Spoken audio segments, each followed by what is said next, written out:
এটা আমরা প্রধানমন্ত্রী পরিষদের দোয়া এবং সবার আন্দোলন করি, সেগুলো মানুষ সব কিছু পায়, কাজ করা যায়, আমরা এটা আরও করে কাজ করতে পারি। এই মুহূর্তে অবকাঠামোগত ক্লাসরুমের কোনো কিছু আমাদের মানুষ নাই।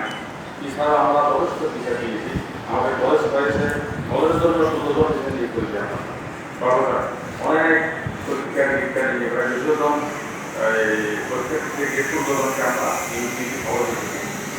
আমাদের খবর হয়েছিলাম করলাম তারপরও আমরা আজকে দ্রুত জরুরি তাড়াতাড়ি এই ব্যবস্থা কেন করলাম, তার কারণ হচ্ছে আমরা এসএসসি পরীক্ষার ফলাফল বের হওয়ার পরে আমরা জানেন গত বছর আমরা যারা সর্বোচ্চ সংখ্যক পাতা কাজ ছিল হবে ৯৯%। এই বছর খারাপ পরীক্ষার মধ্যে আমাদের সুন্দরবন হয়েছে, আমাদের এখানে ৩৬ জন তৈরি করেছে, ওই ৯৯ থেকে ৯৫ পদে মাসিক হয়েছে।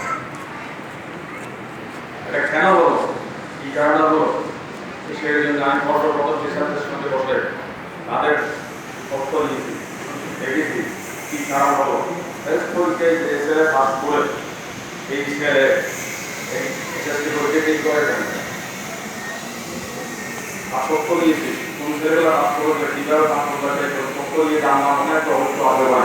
হয়তো অনেকে ওই শিক্ষকদের সঙ্গে খালি করে পরীক্ষা খাবার না করে ফলের মধ্যে দেখাদেখি করে রেখে, তারপরে অনেকে হয়তো ওই ইয়ের সময় শেষ পরীক্ষার সময় কান্নাকাটি করে বহন দিয়ে এলো হয় যে ৩২ ফেল করলো তারা রেকর্ড পেয়ে নিয়েছিলেন। অনেকে দেখা যাচ্ছে থেকে ৯টার সঙ্গে বহন দিয়ে ৯ থেকে ফেলে যাওয়ার সময় বহন দিয়েছে, তারপরে অনেক ফেল ছিল। এরপরে রেকর্ড দিচ্ছি যে বেশিরভাগ সময় একটু গ্রহণ করতে ছিল আর ২ জন পরীক্ষাও দেয় পরীক্ষার সময় দিচ্ছে পড়ায় গেছিল, মেয়েরাও পড়ায় যায়, ছেলেরাও পড়ায় যায়, এই অবস্থা হয়েছে।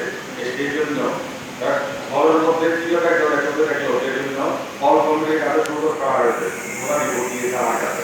খাতা খাতার সময় কোনো কমিটি ছিল না,